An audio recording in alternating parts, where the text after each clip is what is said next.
Blog Talk Radio.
Thank you for tuning in today for another episode of Universal Truth Evolution on blogtalkradio.com.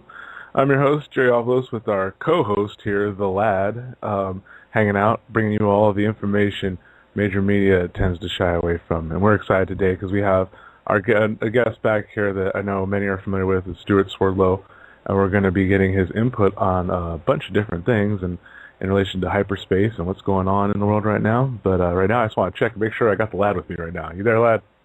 Yeah, I'm here. Awesome. If you would, just talk a little bit here for a second while I go ahead and connect with Stuart here so I can get involved in the show. Give everyone a little hi, how do you do, and whatever you feel like talking about here for a second. Give everyone a big welcome and hello, good morning, good afternoon, good evening, and wherever you're from. I'm actually honored to be here once again. The first time a couple days ago, had some technical issues. Today, hopefully not so much, but it's going to be an amazing show, and I hope all of you stick around to listen to what Stuart has to say. You're going to go on a pretty interesting journey when you listen to any information about hyperspace. That's one of the very, very interesting topics if you want to study physics or metaphysics. Hyperspace is where it's at. There's all kinds of information that Stuart's going to bring us out here and teach all of us and teach me and teach you So get a notepad and start writing some of this stuff down, because honestly, you're gonna miss a few things, because usually when there's new information being brought forth, you kind of get stuck on something, or you need to write it down so that you can go back to it later. So I just recommend all of you grab a pen and paper and learn and see really what this reality and mind control is really all about. So yeah, definitely. And I'm back here obviously, and I'm back with our esteemed guest, Stuart Swerdlow. How's it going, Stuart? Hi, good to be back on the show. Yeah, always a pleasure having a chat with you. Everyone appreciates your tremendous insight into, shall I say, the hyperdimensional mechanics of things. Well, thanks, I appreciate it. I like to teach everybody how life really is and hopefully change the way the world is going. Yeah, absolutely, and that's one of the things we espouse constantly on the show is, we have to be what we want to be to really manifest the future we all want to see, really. Exactly. We can create anything we want with our minds. Yeah, definitely. I know many of our listeners right now are probably very familiar with your work, but I know we do have some new listeners as well who may not be so familiar. As you know, many people are awakening to what's really going on every day. So if you would, maybe just give a brief intro about yourself and what you're doing now and how you got here. Okay, that's going to be more than just brief, though. Yeah, I know. That's like a many-hour dissertation, really. But it's like It'll be part one of the show. But yeah. To make a very long story short, I was involved in the Montauk Project from 1970 to 1983 because of my great uncle, who was the first president of the Soviet Union, Yakov Swerdlow. And because of that association, my family was very closely monitored in the United States by the government, and didn't have much of a choice of being pulled into service for matters of loyalty during that time. And so I was used there at Montauk, and the project was about mind control, programming, genetic manipulation, going and learning into hyperspace levels, also about alternative healing techniques, true history of the world and of the galaxy and the universe, and really the connections between humanity and the God mind. Of course, on the surface, that might sound a little bit almost benevolent in some ways, but they used that information to control the millions and billions of people on the planet, because they felt that those who were in control were too small in comparison to the population of this world. And since weapons and armies were not enough to control people, the most logical thing that they can think of to do was to mind control and program them so that people think that they're free when in fact they're under very strict control. Definitely. And I think that's a brilliant synopsis there, given the extensive background you have. Thanks. But that's true. I like the way you bluntly state that, because this is one thing that I know that at least the UTE team, we have our own conversations as everyone does, try to get a census of what's going on.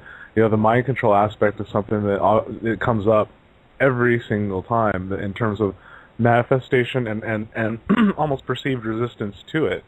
And that's one of the things that one of the reasons why many reasons I like talking to you about this subject, because of your firsthand knowledge there. And so one of the questions I have is the research that went into the mind control specifically at Montauk.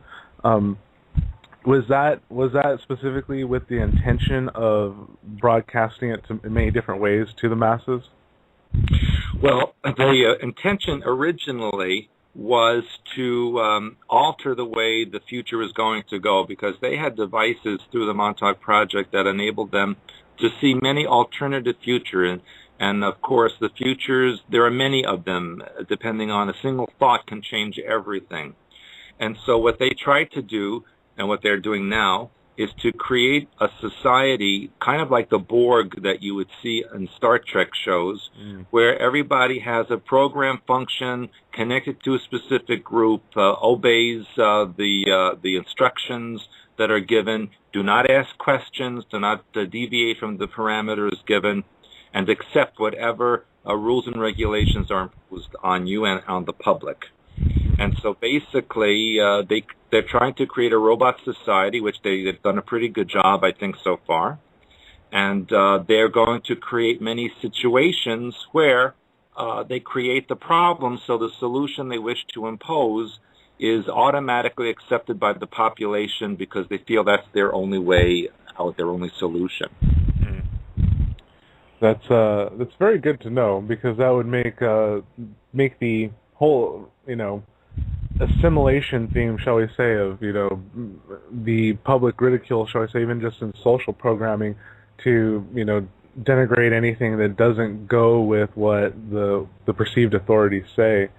And so what you're saying is that, if I get this right, is that because of what they saw in the perceived future, that guided their research towards this sort of mind manipulation?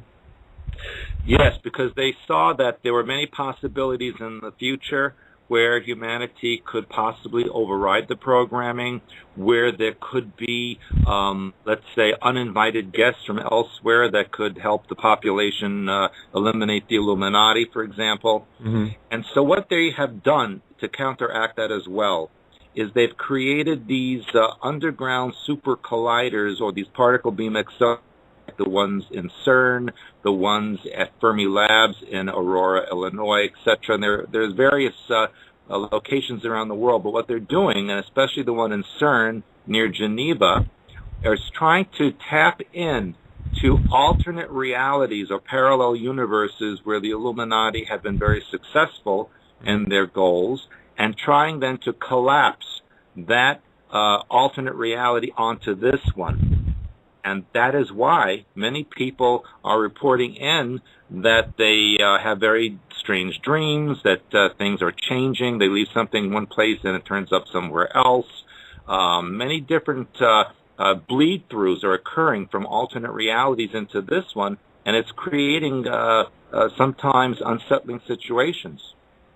Yeah, and I'm glad you brought that up, because it's one thing I've been talking with my friends about lately, is because as you know, we've talked about before how I was just born a natural lucid dreamer, and so I was always kind of awake on the other side. And so the past, I'd say week or so, I've been requiring almost no sleep, but at the same time I'm seeing stuff, Mm-hmm. and it's kind of, and I physically feel good. I mean, I feel fine. It's just that it also coincided with certain kind of awareness and some breakthroughs that I had and such too, and so. And it makes sense, though, because even before I really got heavily into researching on this side of things, shall I say, I had, just in my own perception, I had seen that it seemed like there was going to be some kind of convergence of these different timelines, or these different portions of the dimension and cohere, due to it seems like impending choice. And so it really does seem like that is really accelerating like crazy right now. So have you been receiving a lot of reports of just interesting bleed-throughs like this lately? Yeah, a lot of people are telling me that, for example, they have dreams where they're in a totally different world that they exist in, where people have different roles and functions than the ones they have in their normal life. Yet they look the same, where they have kind of a similar situation physically. There are also situations where people notice time is different. For example, someone might go somewhere at noon to go for a lunch appointment, and then when they get there, they realize it's really 1 o'clock and they missed the whole thing. There's been a lot of time distortions that people are reporting in.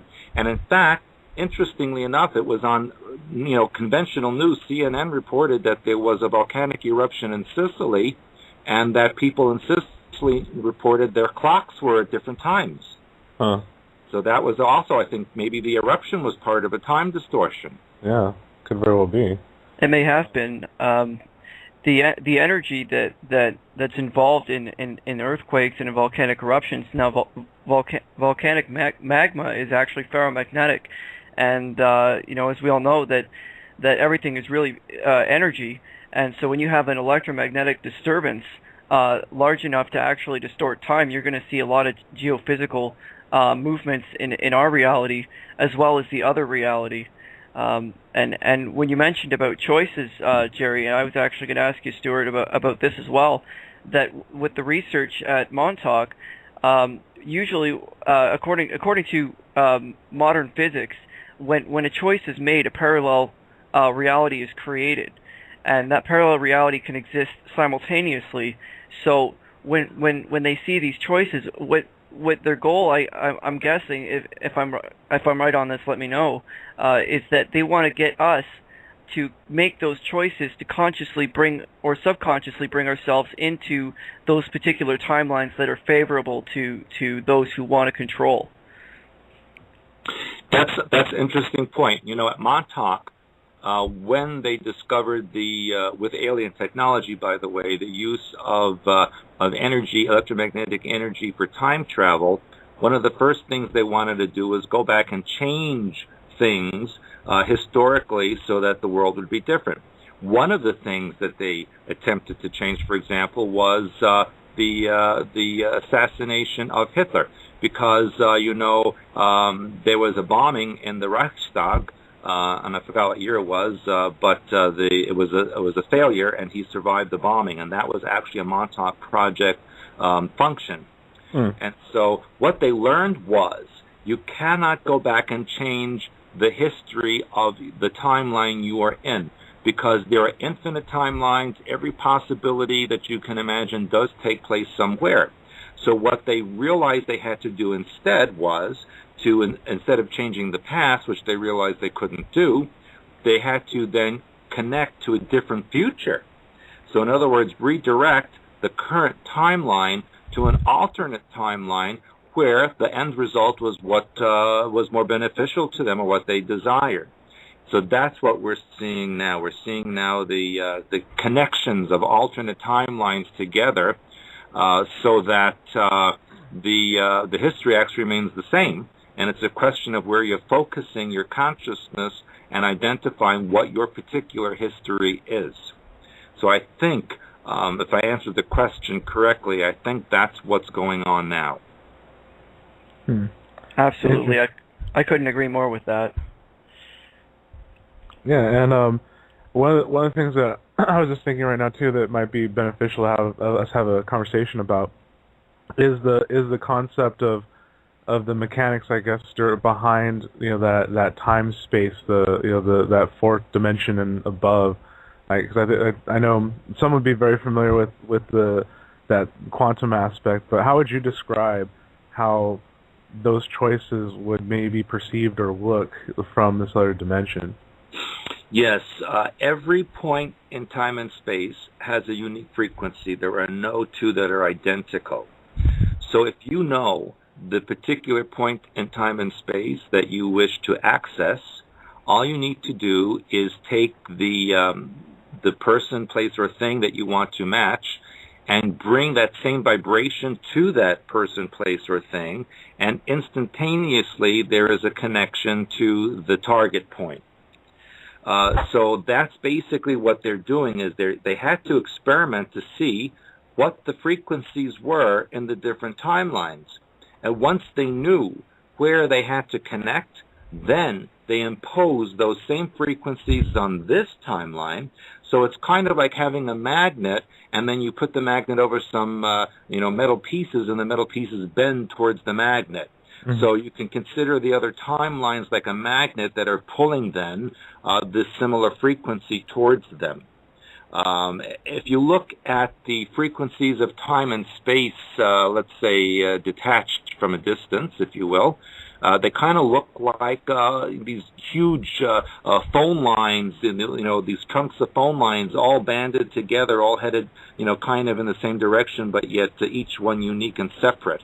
And so what they're doing, if you can think of it mentally, is they're splicing some of these lines together. They can't change what it was in the past, but they can alter what direction humanity as a species takes in the future by changing the frequency of the timeline and changing the mind patterns through programming of the people within that timeline. And if they achieve a critical mass where most of the people within a timeline change the mind pattern and gear toward a particular goal, then it's very easy to redirect everything towards that new timeline. Yeah, That's interesting. One of the things that like, cause I like how you specified the brain frequencies, and so is that what they're using to calibrate those the different frequencies of the different timelines, or is there like another mode of measurement altogether for that? Think of it like a radio, where if you change the dial just slightly, you get a different station with a whole different set of music or information. And you turn it again, and there's a whole other set. Think of God mind as the radio, and each frequency or alternate reality is a different station on that radio. And so basically, what they're doing is tuning in to a particular station. And sometimes it's a bandwidth, for example. So we are in a timeline, here on the Earth and in this universe, this physical universe, there's a bandwidth. There's a sequence of frequencies that fit into this particular bandwidth and nowhere else. Once you start changing that bandwidth, it can bleed through and connect to a bandwidth that has a related set of frequencies. It can get a little complicated if you think about it, but I like to use the analogy of the radio. It's just like tuning in a dial and getting a different station, and you can do that at will. Interesting. Right, and the human brain actually works as a transceiver of frequencies and energies, and I think one thing that's very important to remember is that we are the radio. We are the ones that are able to tune into these frequencies and tune out of these frequencies if we don't like what we're seeing, and people do that every day without realizing that. So if for example the timeline that a lot of people are talking about now, which is the 2012 timeline of maybe a doom and gloom or a massive solar flare or a some kind of cataclysm, that's being promoted a lot, but a lot of people aren't really focusing on the positive timelines and the positive changes that we could be making. And if we focus on the negative, and we focus on the negative timelines, which is what the mind control is, the people who are kind of the powers that be, so to speak, want us to go in that direction. Energy flows where attention goes. If we put all our energy in that, we're going to be switching over to these timelines that we're not really wanting to go to, except it's because we're focused on them that our brains are going to be putting out the signal to switch to that particular timeline. That's correct. What you fear and what you obsess on is what you create. And I use the analogy that the thoughts are like film. The brain is the projector, and physical reality is the screen. So what you think is what you're projecting out, the movie of the world that you're creating. So you're absolutely correct in that assessment there. And so, yeah, that's why they're putting out all these movies and television shows and gloom and doom, like you're saying, and even the so-called New Age is promoting all of these things because they want to get a mindset of the disasters to happen. And quite honestly, the target date for all of this is December 21st, 2012, but I will tell all of your listeners that on December 22nd, 2012, they're going to wake up like they did the day before, and everything's going to be like it was the day before. There's no end of the world. That's why the Mayan calendar is built on a circle, because it just continues round and round and never stops. Yes. That's a very important point to make, So that's one thing that I try to tell people, too. And just like how even just like our Gregorian calendar, it's kind of like, the world doesn't end in December then either, we kind of go into January. So, right, exactly. So yeah, it's a circle, not a line.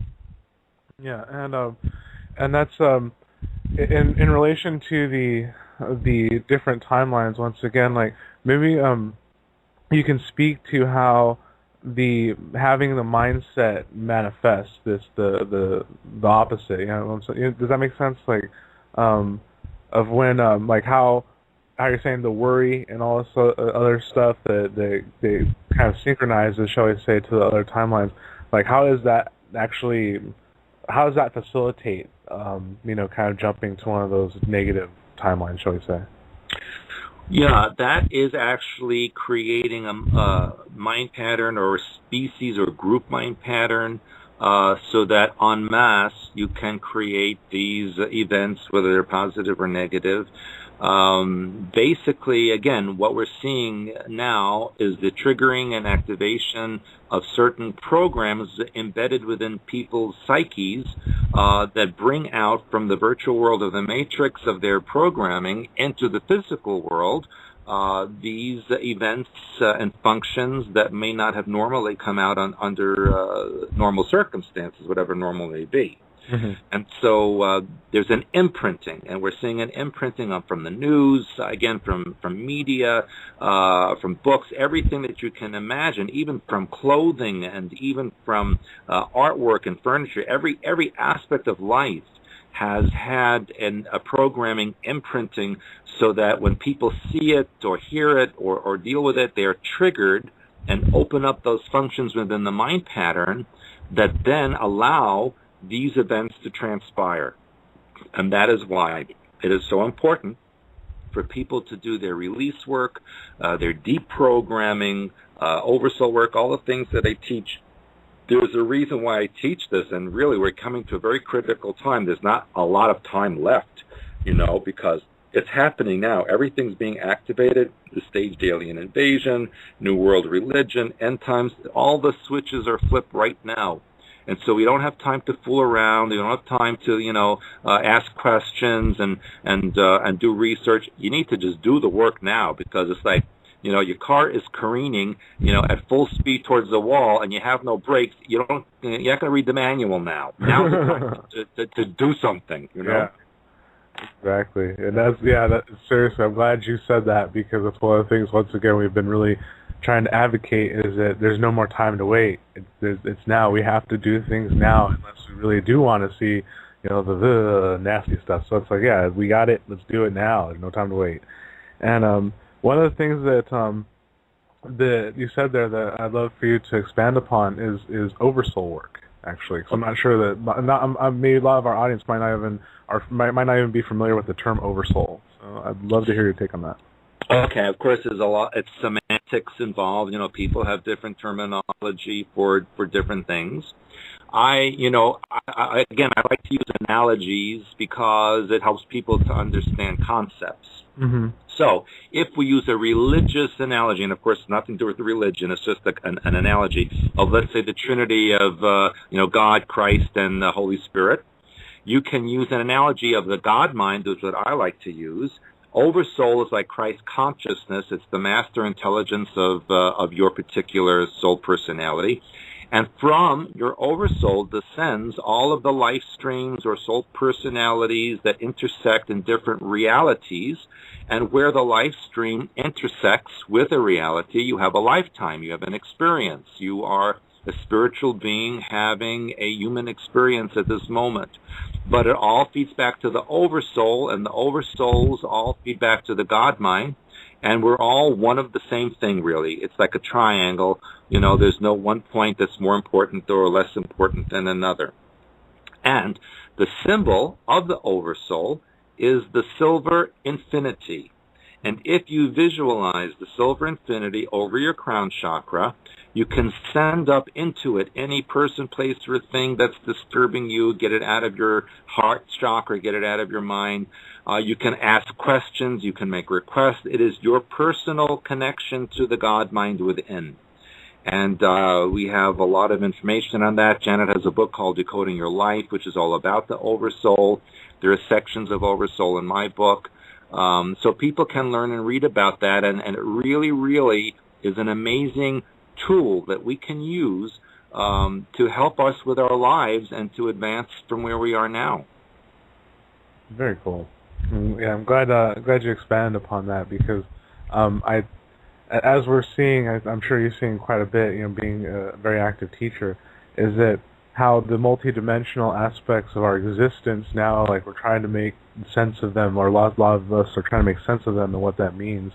So I felt that was really important to kind of talk about, because it's something that it's part of that connection, that spiritual connection that makes us who we are. So thanks for sharing that technique too. Oh, sure. Sure. Yeah. So, Lad, is there anything that's racing through your mind there? Actually, there's a couple of questions in the chat room here that I had to take note of, so I didn't interrupt you guys here. Now, Reggie is asking, is a dream state fourth dimensional or fifth dimensional? Okay. I always say there really isn't much difference between the dream state and the waking state except for the rules and regulations that we impose upon ourselves. Yes. In fact, in my opinion, the dream state is more real than the waking state. And so it occurs on many different levels. For example, when you have a dream that's very, very physical, you can feel, touch, and hear things, and it's like you're awake, that's very likely taking place in one of the astral levels, which is right above the physical. When you have a dream that is very energetic and very intense and full of information, that's taking place in the hyperspace level. So it really depends. There's no set rule or regulation on what levels the dreams take place. It's a question of whether or not you need to learn something, hear something, experience whatever that you don't in the waking state. And in fact, when you come back into your body after the dream, your left brain does not have a point of reference to the information because it's only used to the physical. So the pineal gland acts as a liaison between the dream state and the waking state, and it puts pictograms on the archetypes and colors that you experienced in the deep dream state. And then your pineal gland strings the pictograms together, and you remember it then as a dream. And that's why it's very important every morning, as much as you can, to write down everything you remember from your dream, even if it's one little thing. Just keep practicing writing it down, and you will see over time, you will get a message, you will get a status report of your life coming from the dream state. It's kind of like a release valve for your mind, your essence to experience and explain to itself what's going on with its existence. Right. So when it comes to these writing down the dream states, I've noticed personally that when I go to write down a dream, I don't write it from beginning to end. I actually write it backwards. I write it from where it ended to where it began. I found that the time between where it starts and where it ends it could be 3 days worth of information in just a couple of hours of sleep. But if I write it backwards, it seems to flow a lot smoother, a lot more naturally than it does if I were to try to remember it in the waking state. And as far as the direction that we perceive time as flowing, is it that's in sort of a time space dimension in the astral side of things? Well, actually, what you say makes a lot of sense, and you're correct. Because think about it, as I mentioned earlier, the brain is the projector. So it's projecting out into physical reality. In essence, really, the physical reality is the mirror image or the opposite image of what's going on in the energetic world. So by remembering it backwards, you're actually remembering it more correctly because that's the original state. You've heard of reverse speech, where they play the tape recorder backwards, and then the words are different, and then the real meaning behind what the person is saying is revealed. Well, it's the same thing as what you're saying. By remembering it backwards or in reverse order, it's really more significant and more actual to what the mind was experiencing at the time. So you're very good actually in remembering it that way. Yeah, well, thank you very much. Yeah. That's actually cool you said that, Lad, because I was actually just talking about that with a few people too recently privately, because I was just showing my journal how I was doing stuff, and I'm like, yeah, I tend to write it from the last thing I remember backwards anyway, so it's kind of cool that, yeah, it's definitely one of the things that helps for sure. Yeah, remember, physical reality is a mirror image. It's the reverse of the actuality. So everything is kind of backwards here. It is. We also have another question from the chat room from Anumonkey. It says, please ask Stuart, did he work with Anna Hayes? I'm not sure who that is. Have you worked with Anna Hayes? I've met her years and years ago, but no, I don't work with her. Okay. Cool. And as far as the actual things being in reverse, I've studied physics on a non-professional level, and one of the big projects at CERN is that they were actually creating antimatter. And antimatter is the mirror image of the matter that we're in, so it's like a parallel universe, except exactly the opposite. And they were actually quite successful in creating that, though they did have many problems with nature, really consciousness fighting back and not wanting these experiments to be done. There was actually I believe it was a baguette that was dropped from about 500 feet into a small cooling vent, and actually shut down the entire project for I believe about a month. And there were many other setbacks, but they managed to create successfully antimatter from a parallel universe. Though they haven't really made it too public, I know that that's what they have been doing. So, just as a confirmation on really that they really do want to close in and overlay these realities. Well, I was in Geneva just last month, and I got as close to CERN as I possibly could get. You can't just go in there.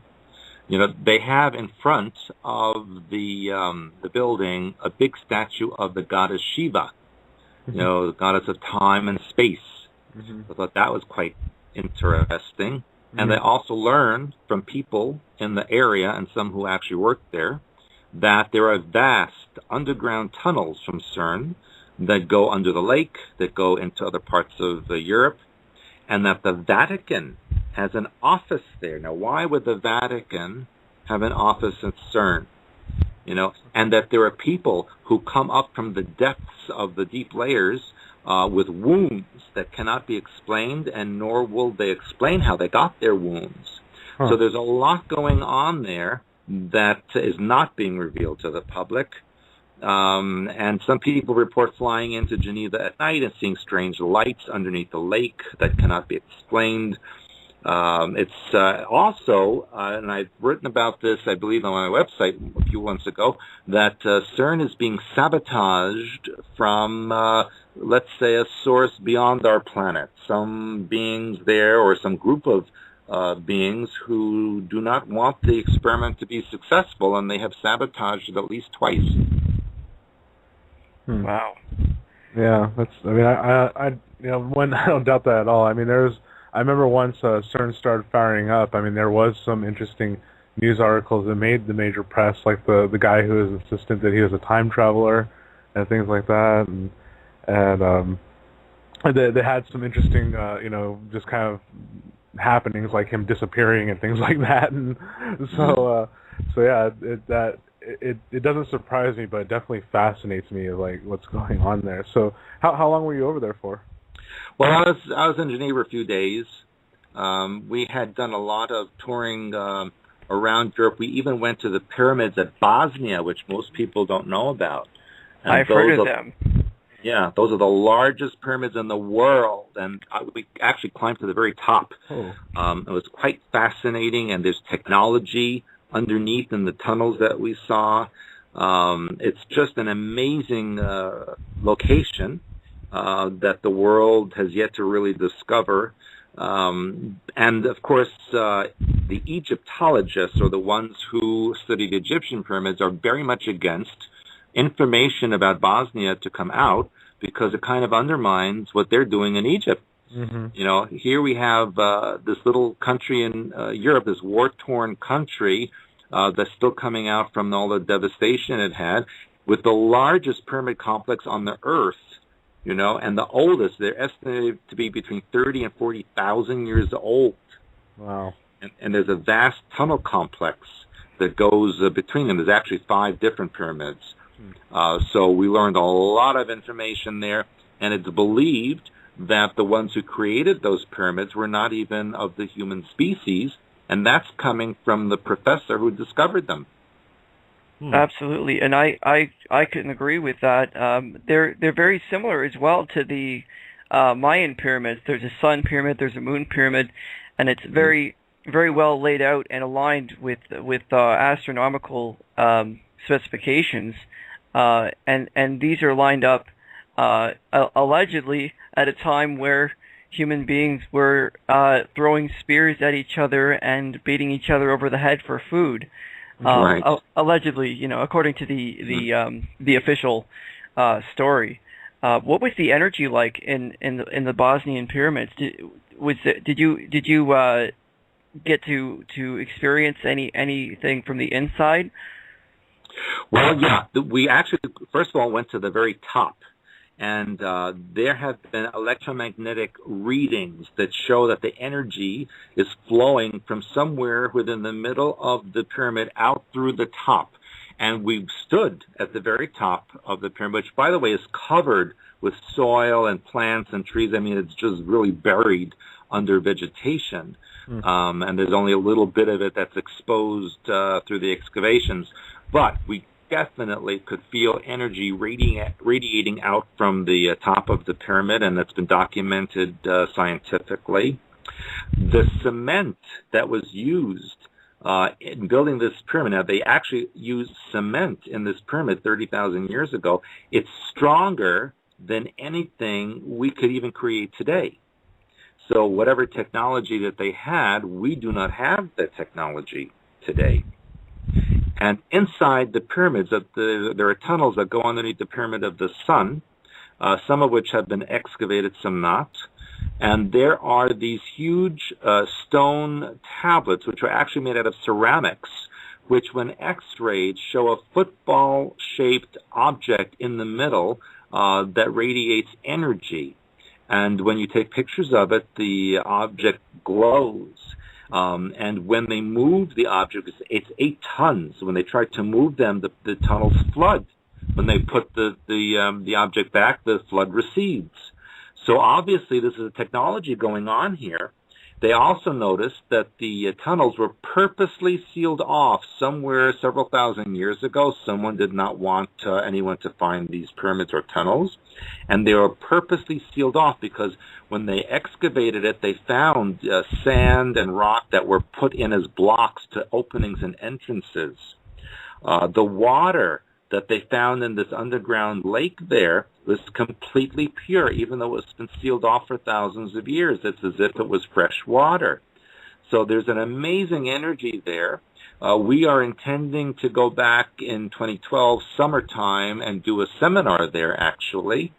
And with the professor, Samir Azmagan, who we met there personally, and I interviewed him on my own radio show.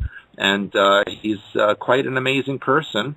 I would tell anyone interested in true ancient history to make a trip to Bosnia and check out that Pyramid of the Sun and the Valley of the Sun.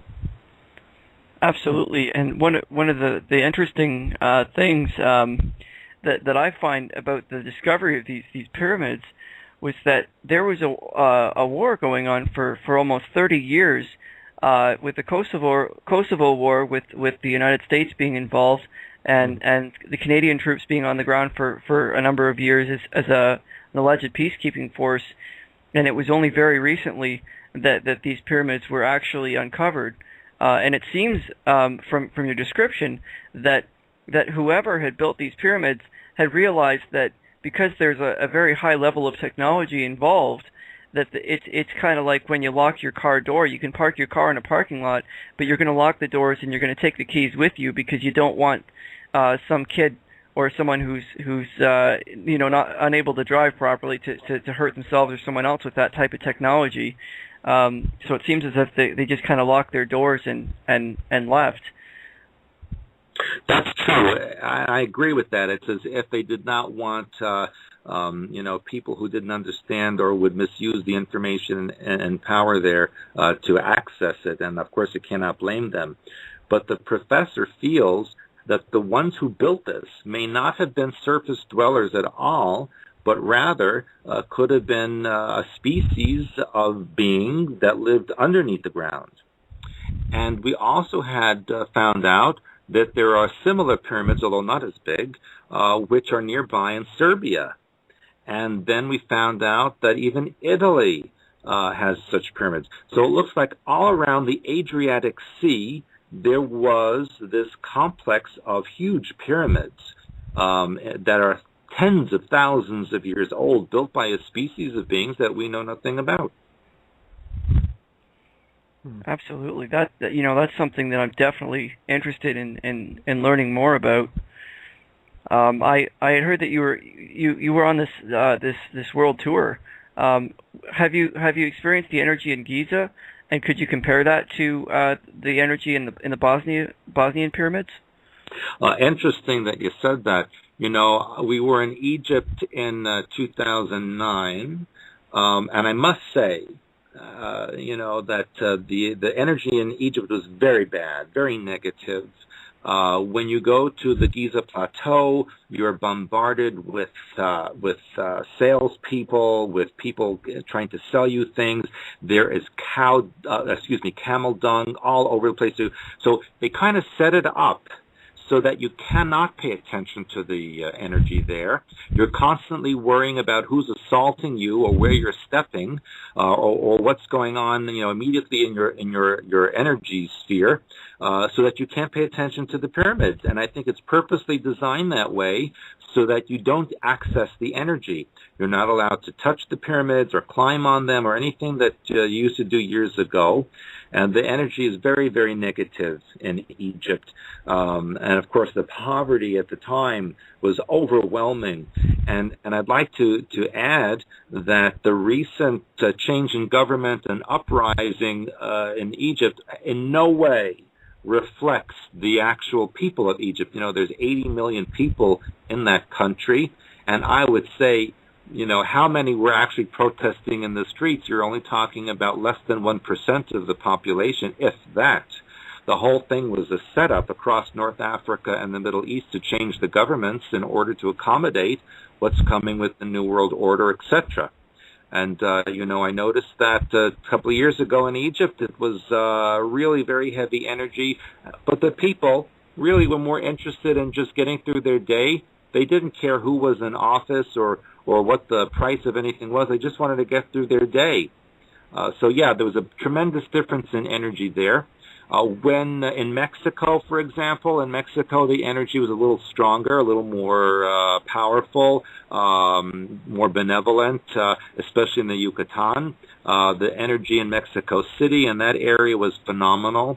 And even in South America, back in 2009, I was given permission by the Bolivian government to go to the site of Tiwanaku on the Bolivian-Peruvian border on Lake Titicaca to access any tunnels or systems there in order to access or find out information. I was actually given a letter and permission to go anywhere without being stopped with this group of archaeologists, and we did go. They took me to a room in Bolivia, in this near the site of Tiwanaku, and we were not allowed to take pictures, but they showed me this glass enclosed place, and in there were dozens and dozens of elongated skulls that were obviously not from human beings. And you could see the eye sockets and the nose bones. Everything was very different than a normal human being, and the head was this huge oblong shape, like you would see in an alien being, for example. But I was not allowed to take pictures. I was only allowed to see this. And we also went to places where I did see energy that indicated interdimensional technology, where they did go to alternate realities. They did have Stargates there. Under Lake Titicaca, you could see energy moving. You could see lights under the water, even in daylight. They found undersea or under lake cities and cities underneath the bottom of the lake. So I think this is an area that needs to be to more access. They wanted me to find a tunnel that was originally found in 1982. And when they explored this tunnel and they went in, they found a chamber with 3 tables that contained cyclops beings in suspended animation that were 9 feet tall.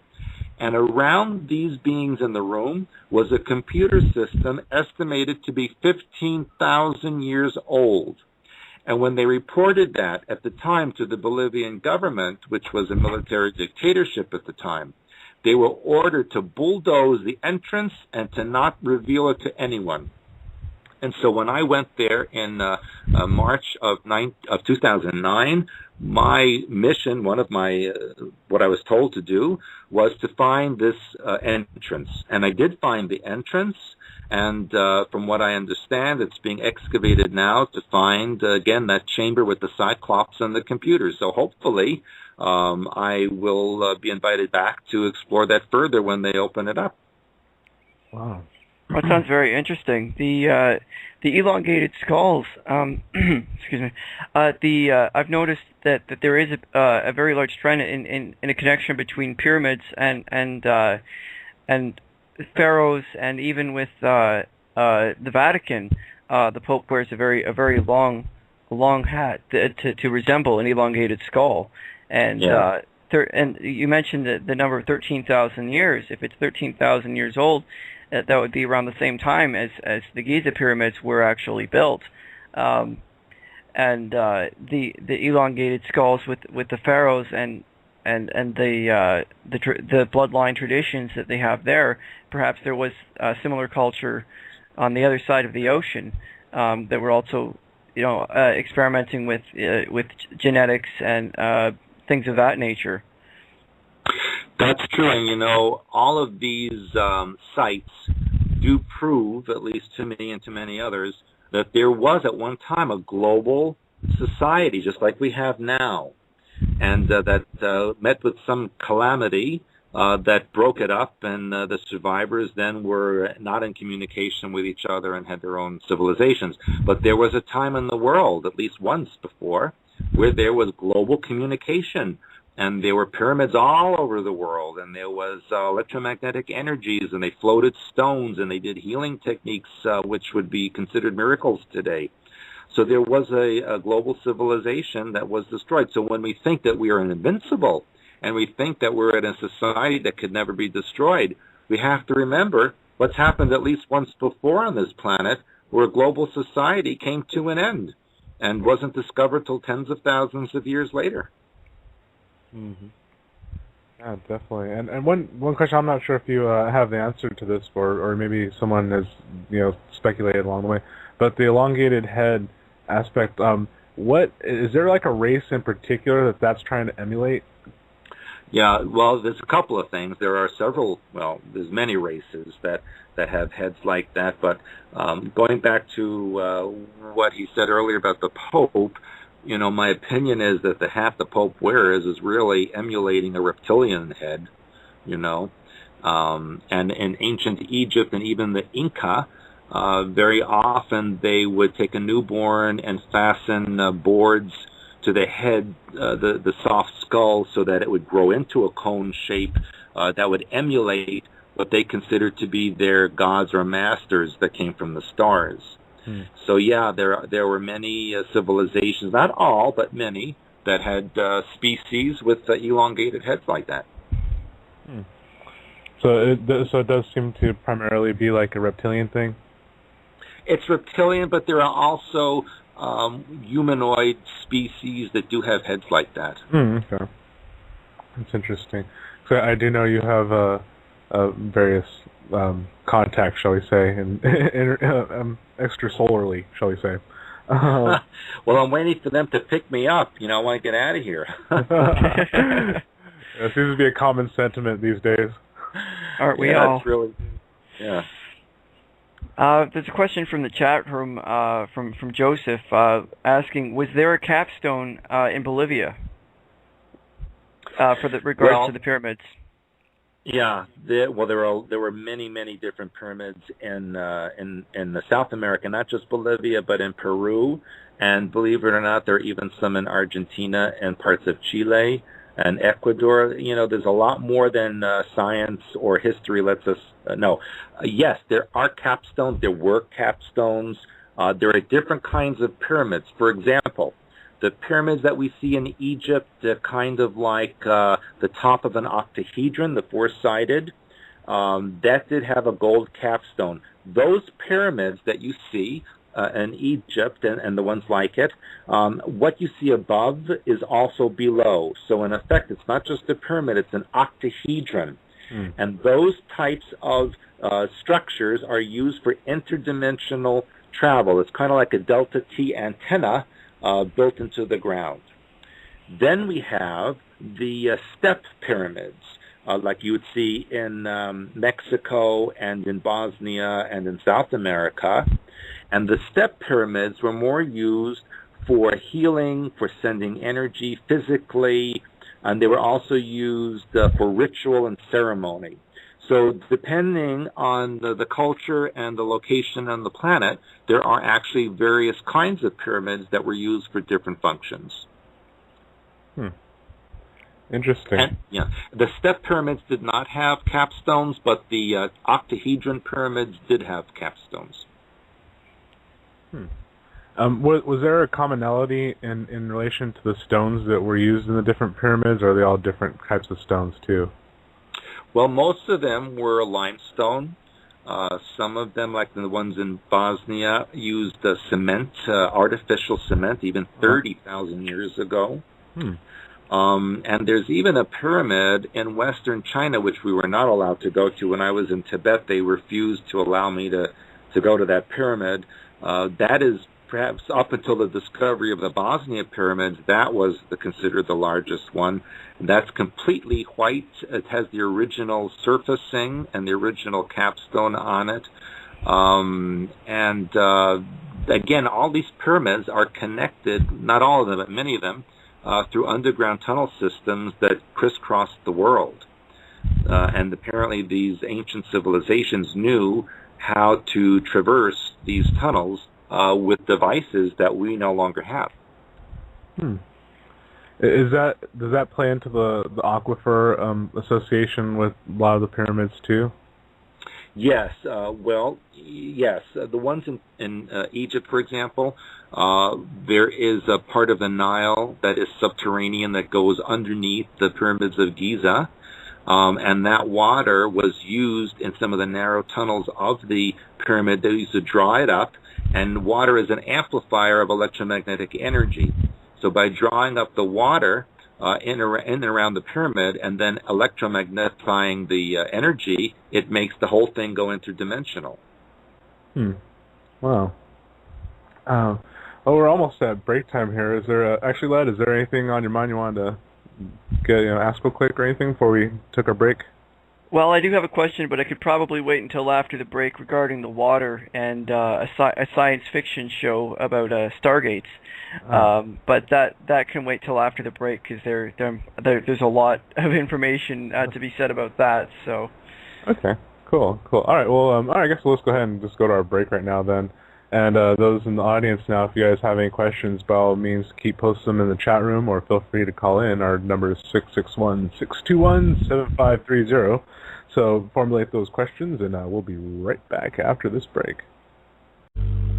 Thank you, everyone, for hanging out with us here into our second hour of Universal Truth Evolution on blogtalkradio.com. Hanging out with me and the lad, having a chat with Stuart Swerdlow about all the various interesting things going on in this space, hyperspace, and all other possible timelines and dimensions. So, Lad, I know you had some questions there, so I figured might as well just go ahead and take it and go on with pick up where we left off there. I did. Now, mentioning about the water, the aquifers, the pure water found in the pyramids.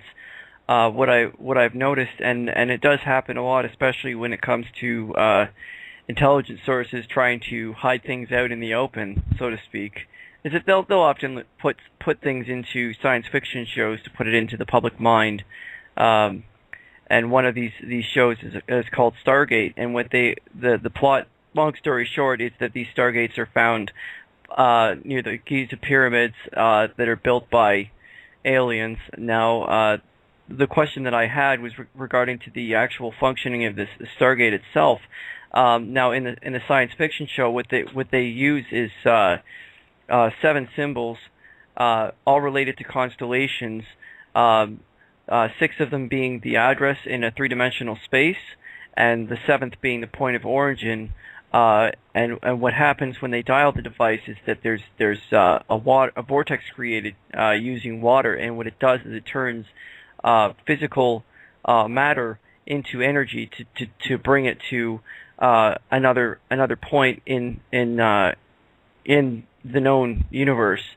And what I was wondering was, are these aquifers are they in all of the pyramids, or are they just found underneath some of them?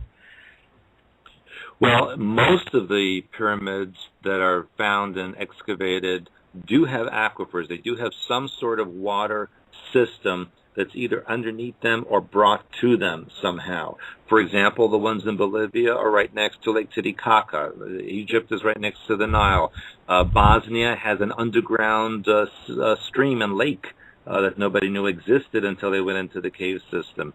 So yeah, they all have some sort of water, because water does act as an amplifier. It's actually quite interesting as far as the technology is concerned. I'm kind of a technology enthusiast myself, so I really do enjoy learning about these pyramids and stargates and things of that nature, about technology that really modern day human beings like ourselves really barely have a grasp on. And water itself has some pretty interesting properties. It's actually one of the few elements that'll actually expand as it cools. Just to put that out there. So it's a very rare thing to have, really. Now, are these aquifers, are they salt water? Are they fresh water? Yeah, in all cases they are fresh water. However, for example, in the Yucatan, where the water surrounding, of course, the Gulf of Mexico and the Caribbean Sea is salt water, when you go underground, there it's still fresh water. So that's a very good point that you made, that the amplifier seems to be more fresh water. And interestingly enough, here in the Great Lakes area, which you know is the second largest area of fresh water in the world, this is a vortex, and we have the highest sightings of UFOs and anomalous animal sightings here. And of course, you can actually see the vortices of energy when weather systems come through.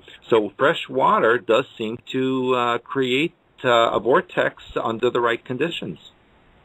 Interesting. It's very interesting. I actually live just on the edge of Lake Ontario, so I'm quite familiar with some of the interesting sightings that we do have, and energy changes that we have in the Great Lakes area. Correct. And interesting that most people don't realize is that the St. Lawrence Seaway, feeding into Lake Erie, etc., is a fault line. And so there's a lot of electromagnetic energy that comes up from underneath and then gets amplified by the fresh water in the lakes. Wow. This is actually one of the reasons why 200 years ago, where the British Navy actually started their military bases out here, because this is where the energy was to give them the extra power that they needed, as well as energy to go into their ships so that the ships wouldn't sink, and so the ships would be more durable. And there's actually a lot more life in here than there is any other place in North America, as far as the diversity of genetics and a diversity of weather systems. That's correct. And also what people don't know is that under some of the lakes they have discovered pyramids. There are pyramids under the lakes in Michigan and in Wisconsin that are verified. I mean, you can go and see them. But there are also pyramids apparently at the very bottom of Lake Michigan and maybe Lake Superior. Wow. And is this research into pyramids, is this how it seems like you're really active in this now. Is this more of like a more recent kind of thing that you've really been focusing on? Well, I've been researching so many things over the years, and the commonality, or what brings a lot of it together, is the shape of the triangle, or pyramid shape, which seems to be the underlying geometry, if you will, of everything that exists. And when I teach my language of hyperspace, I talk about the God mind, the Oversoul, and the soul personality, which forms, a triangle. It's the original Trinity, or the real Trinity, before religion changed it into something else. So all creation takes two energies that come together that form a third energy. Parents, to a male and female, come together and create a child. Everything in creation involves the number three. Yeah, and we've actually had a guest on, Marie Jones, wrote a book about that, just researching the correlations between the Trinity, three triads, and everything, and how it did seem to be like this underlying foundation within, well, not just language, but everything. Yeah, that's correct. And we talk about, in language of hyperspace, also the triad of communication, which is color, tone, and archetype, which is, from our perspective and our research, the language of the God mind. From that comes all things. That's actually really cool. Never thought about it that way, but yeah, no, that's really neat. Actually, just real quick, bridging into that, because if you wanted to talk about a little bit what you do in terms of workshops and offerings in terms of teaching. Oh, yes. In fact, we had our website redone, expansions.com. I invite everybody to go check that out. We just recently had it redone. And we have workshops and seminars and tours constantly. Our next one's coming up the middle of August. It's about survival in the wilderness and how to do that when things get really rough out there. We have a conference coming up in October, which is it's our annual conference, and it's about interdimensional information. It's going to blow your mind. I invite everybody to come. The information's on the site. We're going to have everything from Montauk Project to Magdalene Frequency to the Bosnian Pyramids. I mean, you name it. Every interdimensional aspect will be discussed, and I will be giving hands-on exercises for everybody in the audience to actually go interdimensional all together and see what we see. So it's going to be quite amazing. Yeah. And the end of August, I'm making another round-the-world trip. I will be going to Africa, the Middle East, Singapore, and LA area. And I invite people in those areas, if you want to come and see me, to come and see me. It'll be posted up on the site pretty soon. Oh, awesome. Yeah, that'd be great. I'm sure many out there would love to have a chance to catch up with you at one of these locations, for sure. And actually, one of the questions that came in terms of technique and understanding in relation to water was that if you would recommend or advise using water somehow in relation to while meditating. Well, the ancient Egyptians knew that it wasn't just water, but the temperature of the water as well. So they had discovered that when you use colder water, it tends to enhance the non-physical or the psychic aspects of the person. When you use warmer water, it tends to enhance the physical healing of the person. And they used to have actual pools or vats with the different water temperatures in order to do various healing techniques or open up the mind, whatever was necessary at the time. So yeah, it's very important. And another thing is, salt water does have an importance. Salt water is a very good blocker of ELF and microwave transmissions. And that is why cities that are located along saltwater locations tend to have cleaner air than cities inland. And in fact, if you take a sea salt bath, it does detoxify the body. It pulls out whatever chemicals or junk that's in your body. And those out there who have problem with your blood sugar, if you take a good sea salt bath and a good 20, 30 minutes, and you put some food-grade hydrogen peroxide in there and baking soda, organic baking soda, that will actually normalize your blood sugar and your blood pressure. Wow. That's excellent to know, actually. Yeah, we've done a lot of research on water and health and how it applies to the body and the mind. And ultimately, I think 2012, we're going to come out with a book that puts it all together. Oh, awesome. Yeah, that's great. That's definitely kind of information that I think more of us need to have access to.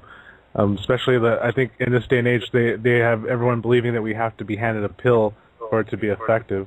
And so it's good to have these kind of solutions. That's a very good point that you made, because unfortunately, our society likes the easy way out. And, if you're sick or if you have a problem, just get a pill. There's a pill for social anxiety. There's a pill for being left-handed. There's a pill for, having your eye go the wrong way. I mean, you name it, there's a pill for it. Yeah. For goodness sake. I mean, they even advertise a pill, like if you don't know what choice you're going to make sexually, Cialis gives you 36 hours instead of 12 hours. It's kind of sad that that we live in such a pharmaceutical culture that there's no natural solutions being offered to the public, but there are solutions out there that are being actively suppressed. Yeah, and anything that helps people, they eliminate it or they discredit it. Yep. Absolutely.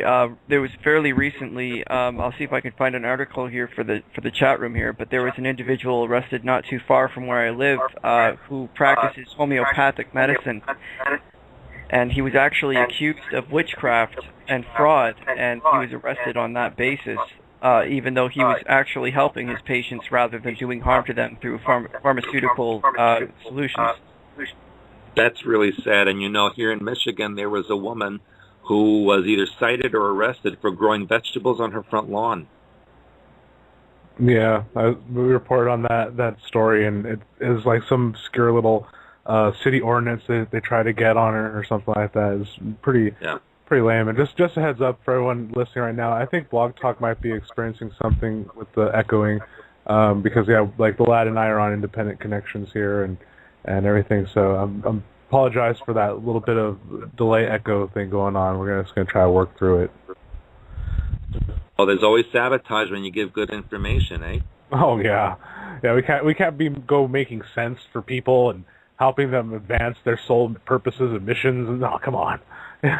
Yeah, exactly. But one of the questions that I was thinking about here is that in relation to the hyperspace aspect, and when you're saying how the question earlier about the astral versus the hyperspace, is there any other indicators that one could use to kind of delineate within that left brain mentality there? Yeah, I always say be careful of the astral because it's a bad neighborhood. There's a lot of demonic entities there. The government uses technology in the lower astral. So that's why I always tell people to go right into the hyperspace level. And the entry code for hyperspace is royal blue, which is the color of the chakra at the pineal gland area.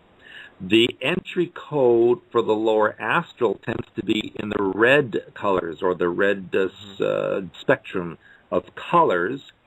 And so I just say, bypass that, go right into the royal blue, use the higher colors also like violet, silver, gold, etc., so you don't have to be bogged down with any possible attacks or connections or hooks that will be thrown at you in the astral levels. And that's unfortunate because, in ancient times, the astral levels were actually beneficial and useful as far as the mental work was concerned and healing work. But now it's so literally polluted with government energies and technologies and alien stuff in there, I don't recommend using it anymore. Well, it's definitely a swamp. I mean, that's one thing that in my own experience I recognize when I have to jump into that particular bandwidth that's close to this collective reality here, it's like, oh, great, I'm going to get dirty. Yeah, right, exactly. Yeah, I just say it's a bad neighborhood. You just want to go quickly through it to the other side. Yeah, it's like it's going to be a little gnarly. We actually have a caller here. If you're interested in taking a caller question. Okay. All right. Let's see. Hello? Hello, caller. You're on the air. Thank you. I actually have a question for Stuart about the original Reptilians. I was once told that eventually when they all found themselves underground or retreated underground, that they formed these pentagram-like colonies that could be traced, and that there are 25 world pentagrams. Are you referring to energy centers that they created under the ground? Well, not energy centers, but just their colonies where they just eventually retreated and died, or whatever happened to them. Yeah. Okay. When the Lemuria sank, when the Atlanteans used their geomagnetic, the androgynous reptilian survivors did go underground and form colonies. That is correct. I feel there's a lot more than 25 of them, but they do underground. That started the legends of demons and hell under the earth and all of that kind of stuff. And so we were told in the Montauk Project that many of the reptilians went into stasis under what would be considered dormant volcanoes because no one would ever look for them there. And we were also told that when the dormant volcanoes would in the future come to life and start erupting, that would mean that the reptilians in stasis were being reanimated, and so that's what's happening now. The volcanoes are going off all over. Everything that we were told we would see is now happening. And so I truly feel in the not-too-distant future, people are just going to see reptilians in broad daylight. Yeah, don't doubt it. There was a volcano in Iceland that recently had gone off, and there was actually a UFO sighting, and the formation that they had formed was actually in a triangular formation.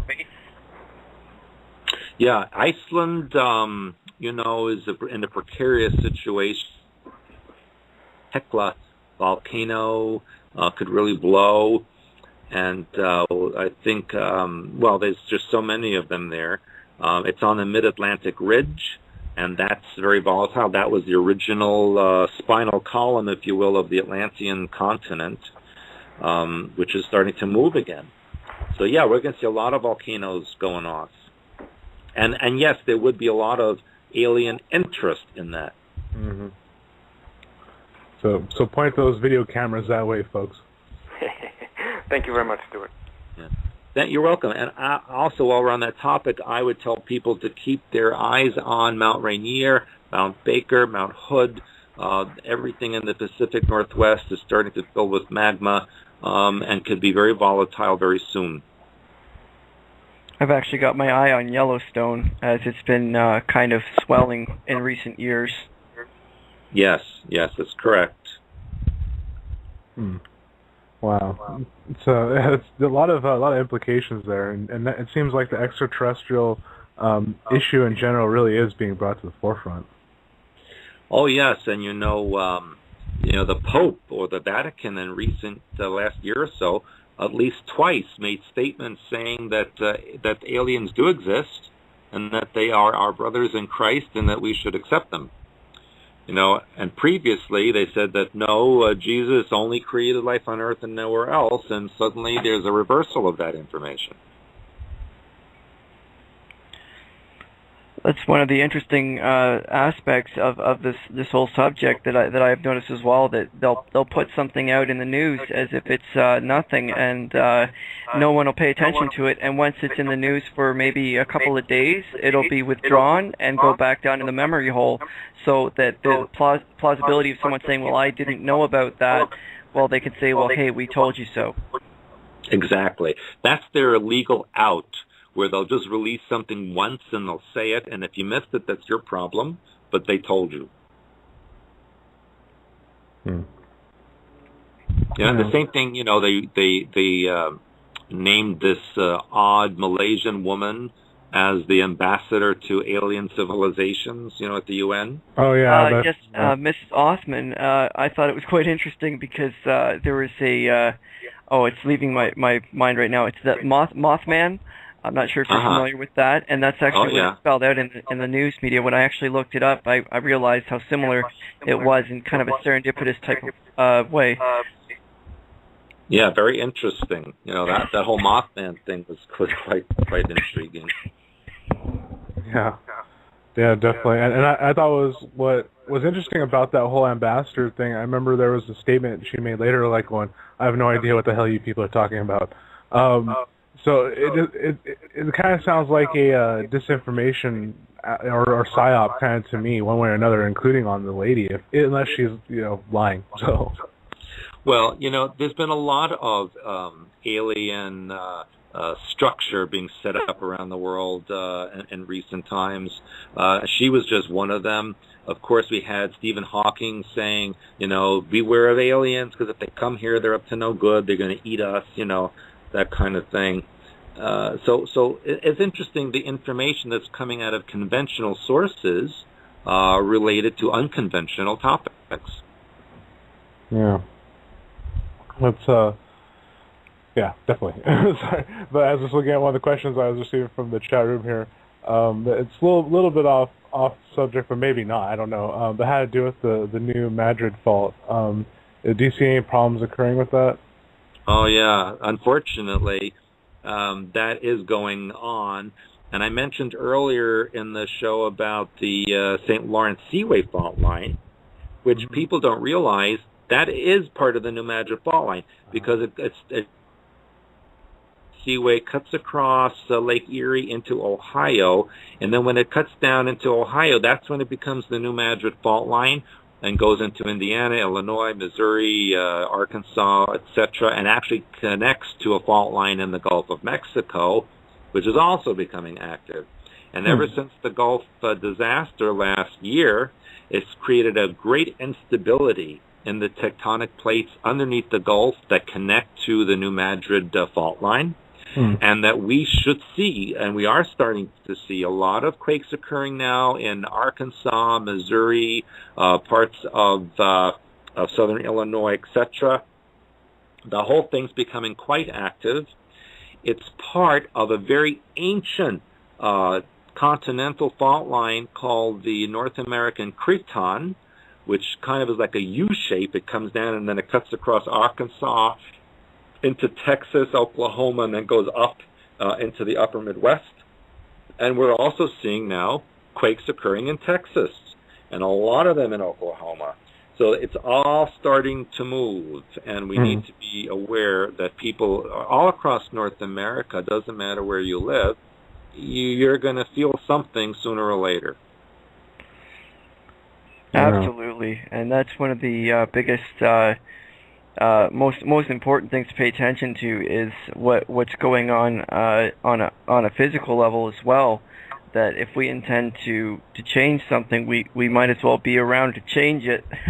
So to keep an eye on these fault zones and to know where you're living, what the dangers are, where you are.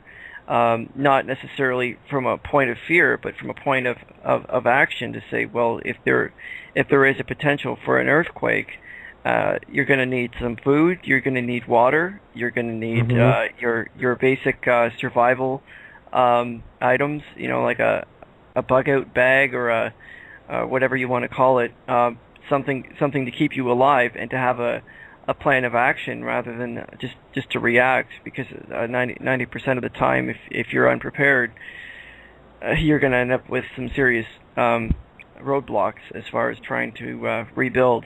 And that's one of the things that they've been advertising, the government's been advertising on mainstream media almost daily now, is to be aware of the Madrid fault line, to be aware of Yellowstone, to be aware of natural disasters. And in recent years, even going back as far as 2005, the Boxing Day tsunami, we're seeing a lot of geophysical activity on the Earth, and it's happening all around the world. If people haven't seen that by now, I hope that they do see it now, that they can learn to prepare and understand that it's a matter of understanding the world you're living in and being able to consciously create or change what would happen in the future just by mitigating those circumstances. Mm-hmm. You're correct. There's been a 300% increase in the last decade of earthquakes globally, and not only an increase in the number of earthquakes, but also in the intensities. There have been more 7+ and 8+ quakes per year than there used to be in a decade. And so that's happening all over. And quite honestly, I'd be very concerned right now about the west coast of North America, anywhere from Alaska to Southern California, but particularly I would look at the Los Angeles basin and the Seattle area.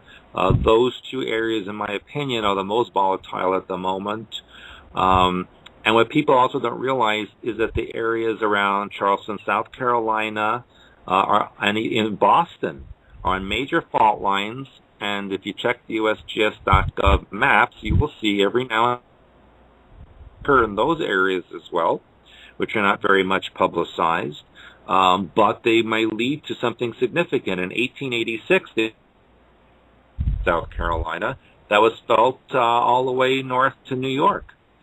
So that's going to happen again, and it's starting to move even recently. So people need to be aware of what's underneath them as well as what's around them. Absolutely, and to also pay attention to where the nuclear power plants are.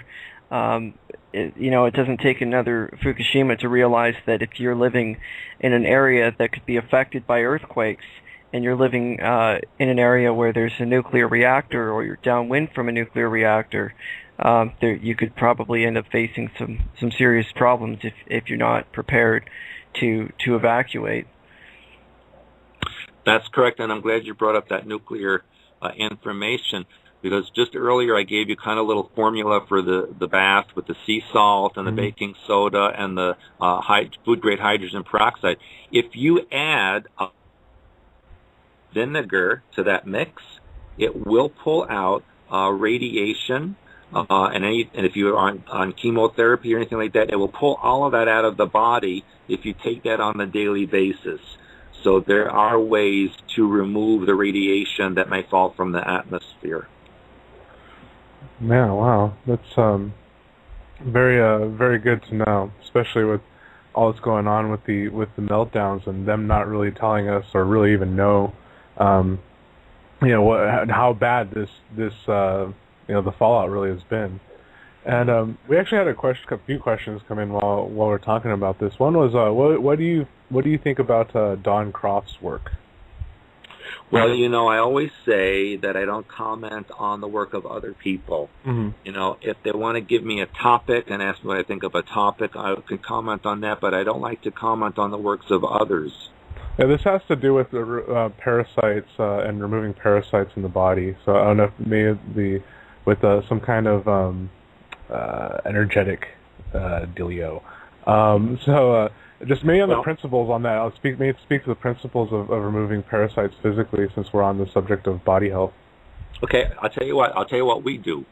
When we deal with situations of even bacteria, viruses, parasites, any kind of a little creature in your body that shouldn't be there, first thing is we do the sea salt baths. We also do chelation therapy. We do colonics. And we also use a product called Agricept, which is an organic product that will kill anything that shouldn't be in your body. And we also like to use the MMS product that also will kill things in the body that don't belong there. So that's what we like to use. I also use far infrared sauna that will purify the body, ionic foot baths, rice machine treatments. These are the kinds of things that we use here when we are detoxifying or suggesting healing techniques to others. Very cool. Very cool. And Well, one of the other questions that we had, because as we know, this does usually cascade down to the body when we're talking about some of the more dirty aspects of the astral, shall we say. And there was a question during that time too about what one can do to aid themselves in kind of ridding any unwanted karma or anything, or just whatever from that astral layer. Very simple. In my books and my work, I talk about using the golden altar release work, growing up the child within, deprogramming techniques, oversoul communication. I have DNA opening exercises. All of these will eliminate the mind patterns that perpetuate the negative cycles over and over. But on a daily basis, of course, I always talk about balancing the T-bar, using ultimate violet protection techniques, etc., which will block any further attachments or contaminations of your energy field from external sources. Very cool. Very cool. Speaking of external sources, we did have a question earlier in the chat room. I've been trying to catch them all as they fly by here. This question comes from Ed. Stuart, do you know if the government uses hyperspace or astrals to physically control people in terms of physical possession or mind possession? Astral? Yeah, as far as possession, let's say it's more mind control than possession. Yes, I should clarify. There are occasions where they can actually capture a demonic entity electromagnetically and force it into a physical body. Yes, they can do that. But of course, I'll go back and say, if you do your mind work and your protection techniques, etc., then they cannot do that to you. People who, let's say, are abusing narcotics or alcohol or leave their chakra system and their auric field open so that they can be used in such a manner, and especially they use these techniques in sexual magic ritual, which is a very common programming technique in the government. And so all of these things I write about in my True Reality of Sexuality book, 13 Cube, my DVDs, all talk about how to block and remove any of these connections or attachments to the body. I have also recently been teaching about Whitewing lion frequency, Whitewing dragon, very powerful energies that really will block any of these things. The government does not use hyperspace to or control others. The energy is the God mind level. Cannot happen. They only can go up to the mid to upper astral. In fact, when I was deprogramming years ago and I was on the phone with people who were helping me deprogram, they would cut into the phone because I would be staying in a violet color, which they could not penetrate, and they would say, go to royal blue or go to brown, or they'd tell me to go to a lower color so they could access me. And so of course the command that they gave over the phone would trigger me, but I had to get to a point where I was of a frame of mind where no matter what I heard or saw, I would stay in the violet or silver or gold or higher level colors that they could not penetrate and access. So I guess to answer Ed's question, if you stay in violet or higher, you'll be in good shape. They will not be able to penetrate that. Great. Okay, good to know. Just going to repost that answer in the chat room for those who are kind of away from their keyboards there. Yeah, another question that we had too was kind of switching gears a little bit here back to we're talking extraterrestrial. Do you see any kind of disclosure actually happening soon? Well, it's kind of in process right now, but of course it's not the disclosure I would like to see. It's not going to be the truth. It's going to be to believe about history and aliens and that kind of a thing. As I mentioned, they are in process now of a staged alien invasion where they will manufacture an alien attack from space. and we will all have to join together under a global government in order to fight this attack. And then a savior race will appear. The attackers, and of course, they will identify themselves as reptilians, and they will also say they are our ancient ancestors who created humanity. So, in fact, they're related to us. And then they will have the staged second coming of Christ, where he will proclaim the New World Order as his new holy empire. And of course, the DNA from that body will match identically to the Shroud of Turin. So who could deny that it is him? And they have the whole thing wrapped up in a nice, neat little package. The information that they give you will corroborate what's in the New Testament and Book of Revelation. And that's why we're seeing almost on a weekly basis artifacts being revealed, sites being uncovered that corroborate biblical passages. It's just about every week on the news. And it's all leading up to the staged second coming, the staged alien invasion, and the global government and New World Order. It's all geared for people to accept it because, they're going to give you physical proof that here everything we're telling you is true. But unfortunately, it's not true completely. It's skewered in a way so that public will accept the totalitarian overlords. That's very interesting. And when you mentioned the false alien invasion as maybe part of Project Bluebeam, one of the key elements of that I noticed is that the holographic technology, the information that we're given, I guess, in our mainstream curriculum, as far as our education is concerned, I always had a theory when I was reading David Icke's work about who these reptilians really are, and I thought, we know that there were bipedal reptilians on the Earth 65 million years ago. Is it possible that these reptilians were in fact from the Earth? That maybe they seeded the Earth, they lived here for a while, and they decided that they were going to let humanity just develop, and they'll kind of steer that, go their own way, and then come back once we're at the level that they want us to be. That perhaps maybe that they are coming back, and one of the problems, I guess, in proving that or disproving it is to see a pyramid that has lasted maybe 65 million years. So. Well, it's true that the reptilians were the first ones here. That's true. They were the first colonists on this planet, and that's why they consider it to be their planet.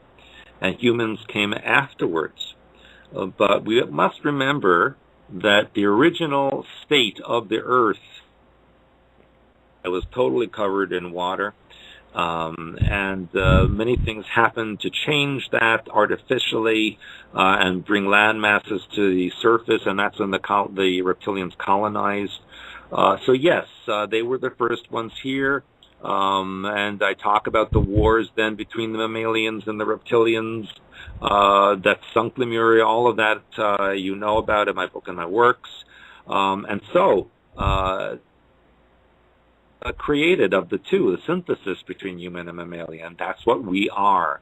So in effect, we are reptilians. We are mammalians. We're all of the above. We're this new race. That's why it says in Genesis, let us make man in our image. It's all plural. It's the two species combining to be native of the earth. So it's a very complicated situation. Many subsequent to that event had their own agenda that altered things from other worlds and other timelines and dimensions. But to add even more complication to this whole situation, I will even go as far as to say that there may very well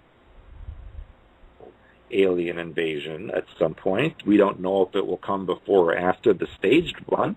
But my personal opinion, know that from the Kuiper Belt is going to come a real invasion. And we don't know when that's going to happen, but it's certainly in progress as well. And I think that is why the Illuminati are scrambling right now to step things up and change things very rapidly. agenda. Their timeline has been altered. So it's gotten to be quite a jumble of factors now. Mm-hmm. Forward anymore, it's a big mess, quite honestly. It is, and maybe to speculate that perhaps maybe what's going on is that we're being told on a different level, so to speak, not necessarily in the mainstream media, but in the conspiracy side of things, that there's Project Bluebeam. It will be a staged alien invasion, so that we're basically setting our mindset to say, well, this is just fake, so I don't have to worry about it. I'm not going to believe it when I see it. Like when I do see maybe a holographic image of an aircraft launching missiles or some type of energy weapons at the Earth, to say, well, that's just a hologram and I don't have to worry about it. Perhaps that maybe that is the real invasion, that because we're so heavily populated that us Earthlings can really fight back if we wanted to, but if we fought back, we have nuclear and atomic weapons that we could actually render this planet absolutely useless. So perhaps what they're trying to do is to stage the invasion, to say that it's a staged invasion, but to actually stage it so that they do actually invade, but that there's no resistance because people aren't going to believe that this is actually what's happening. So that's a very good point, and that is probably why they're releasing all these movies. Like this month, they're having the Cowboys and Aliens released, I think next week. And there's a whole series of alien movies and shows being released that are just about what you're talking about. There's alien invasion, there's wars, and humans trying to defend themselves, and all of this is being imprinted in the psyche of the population, so that when these things really do occur, it will be accepted as a matter of fact. Yeah, and I was curious here because of I know your research with the Kuiper Belt, and I was wondering if because there's been a lot of talk about Comet Elenin, and I was wondering if you had any input on that. Yeah, as a matter of fact, I don't believe a lot of the internet information out there about Elenin, that it's growing or that it's this huge thing going to destroy the Earth. It's not going to destroy the Earth at all. In fact, I do believe it is actually some kind of a probe from Kuiper Belt, and that when it does get here in sometime mid-October, it's going to such a degree that the Illuminati will not be able to explain it away. Like they have recently with the UFOs in New York, that they were, candles or balloons that were lit, dragged. It's just like you can't explain. They will not be able to explain this one. And so I'm looking forward to its arrival, actually, to see what it's going to do. Yeah, me too. And it's definitely a hot topic right now, and I think that a lot of people, even those who wouldn't even necessarily think themselves to think like, oh, there's something up with this comet, we're finding that more people are saying there's something going on with this. So yeah, definitely there is. Yeah, and actually recently I was just at a workshop with Laura Eisenhower, and one of the engineers in the crowd was talking about this, and how he was saying like how he worked with NASA before, and saying how he can see it, how it's changing its course, or it's adjusting its course, kind of thing, and stuff like that. And so yeah, it seems like there's definitely a lot of interest from the galaxy right now in what's going on Earth. Well, yeah, it's like when you sell a house at this location. Well, our planet is in the perfect location for occupation and entry into the rest of the galaxy. There's a lot of interest in this world for many different reasons. Most of it is strategic. Absolutely, I couldn't agree more. We have a very interesting location in our particular arm of our galaxy that there's a lot of dust in our galaxy, and in a lot of solar systems there's a lot of dust, and where we are, actually the dust has been pushed out, and there's a lot of theories on how it was pushed out or how it was removed, or where that dust has gone, but we can actually get a much better view of our galaxy from here. than you can from anywhere else in this galaxy. It's an amazing view. For one, I mean, just to look up at the stars at night, you realize that you're actually making a connection with something that could be anywhere from 10 to 100,000 light years away. That's very true.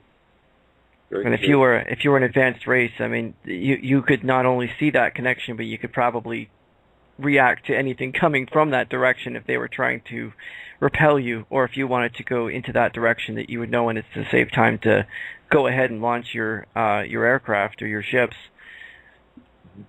That's right, and also not only the physical aspect of our location, but the energetic aspect. We are energetically very close to the borderline of the astral, and that's why there's so many material, more than there would be in other parts of the galaxy or other parts of the other solar systems.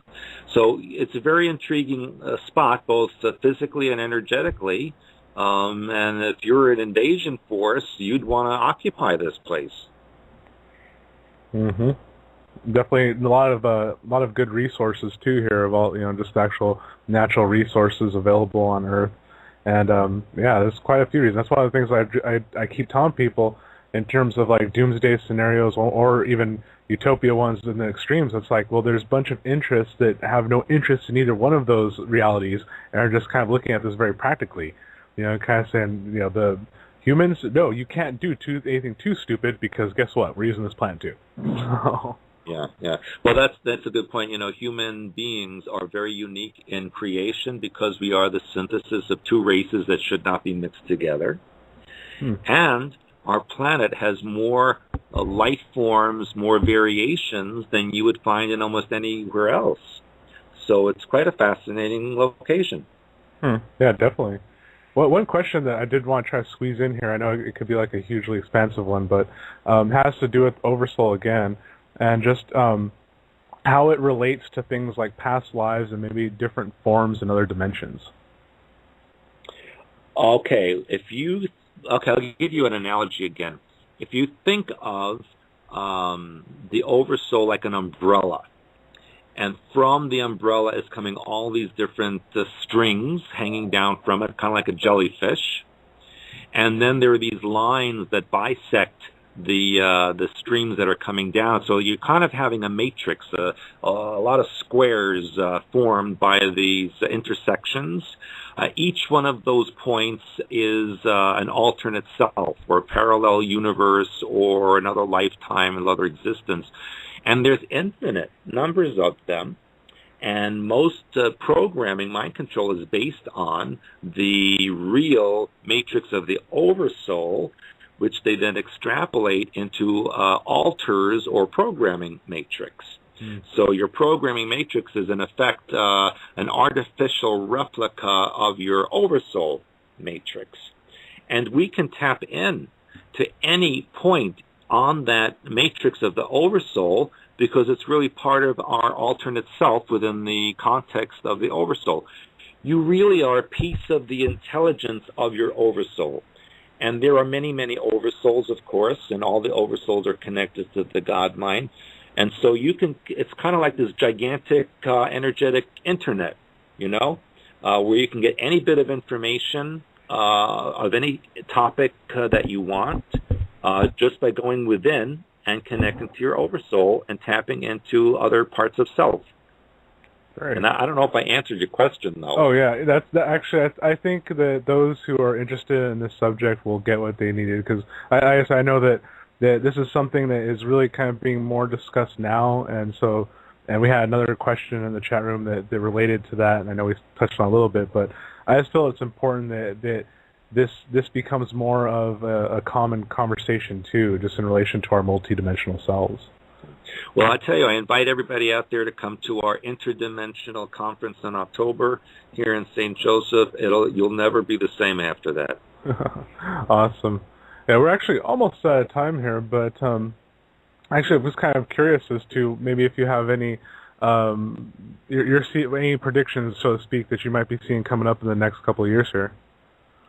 Well, anything's possible. I believe that the Illuminati will fail, that they will not accomplish their goals, and that humanity will take back its power, and people will start to learn who and what they really are, and open up that 90% of the brain they don't use, and open up that 97% of, and wow, what a society we will have then. Absolutely. Couldn't agree more. So, Lad, any last little comments or questions you want to get in when we have about 6 minutes live here?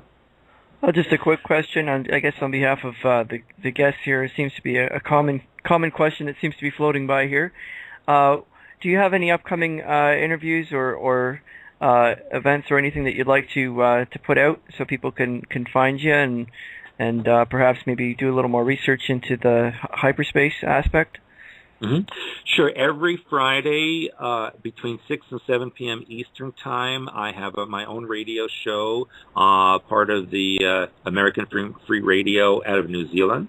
And so you can tune into that. There's a little icon you can click on my website, expansions.com, and that will lead you to listen to the show. Also, we have our survival seminar workshop. That will be amazing to teach you how to deal with things as they may come, so that no matter what happens in your area, you'll be able to overcome and surpass it. Again, anyone wants to see me in Africa, Singapore, LA, just email orders at expansions.com, and we'll make arrangements to see you in August and September. In the middle of September, we'll be in Central America doing research in El Salvador, Guatemala, Honduras, and Nicaragua. So anybody in that area wants to meet us, feel free. And we constantly have our workshops. We have the Inner Circle. We have our Oversoul Mastermind group. I have a men's group that will be starting again online in September. So go to expansions.com. Everything you want to know is there. We also just started today a new forum, which people have been asking us for, months and years. So yeah, you got your wish. We got a forum up there now. Go read about that, sign up, and start chatting away and getting information. We're always available to the public. We like to make ourselves available as much as possible. And we appreciate everybody out there who's interested in our work, and I appreciate you guys for having me on your show and letting me give information out that to the public. That's so important. Thank you for coming on. I mean, it really truly is an honor to have you on, have this kind of chat, and really try to take this information to new areas. Yeah, thank you. And I want to tell everybody out there not to have no fear. All of the doom and gloom out there and all the things that they predict to happen, so what if they happen? If you have the right mind pattern, you will not be affected. You can create your own reality. You do create your own reality, whether you realize it or not. So if you clear up your mind pattern and you do your deprogramming work, you can literally have a paradise on Earth no matter what else is going on around you. Mm-hmm. So really take matters into your own hands. Take your own responsibility. Don't blame anybody else. Be who and what you are, which is part of the God mind. And you are infinite and can create anything in your existence that you so desire. Absolutely. That's a great note to leave that on there. So thank you very much, Stuart. Thank you both very much.